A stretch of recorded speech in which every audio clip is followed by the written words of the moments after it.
Коронавирус инфекциясын алдын алуу боюнча республикалык штабтын кезектеги жыйыны болуп өттү. Министрлер кабинетинин төрагасынын орун басары Жылдыз Бакашеванын айтымында, акыркы бир сутка ичинде эле өлкө аймагында вакцина алгандардын саны 11 миңден ашты. Азыркы учурда штабтын алдында калкты илдетке каршы вакцинациялоо ишин тездетүү башкы милдет болуп турат. Аны менен катар Министрлер кабинетинин төрагасынын орун басары азыркы учурда Саламаттыкты сактоо министрлигинин веб-сайтынын базасында республикадагы бардык медициналык мекемелердин тизмеси түзүлүп жатканын билдирди.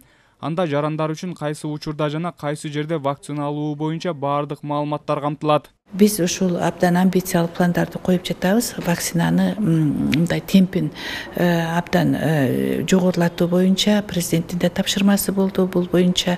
Андан тышкары мына бүгүн биз штабта 10 күндүн ичинде министрликтин веб-сайтында бардык областтардын, шаарлардын, райондордун контекстинде ушу саламаттык сактоо уюмдарынын реестрин толук аталышы менен баш телефондорунан бери, даректеринен бери ар бир ошол жеке медициналык мекеме болсо дагы ошолордун бардыгын, лабораторияларды дагы бардык кызматтарды реестри түзүлүп жатат.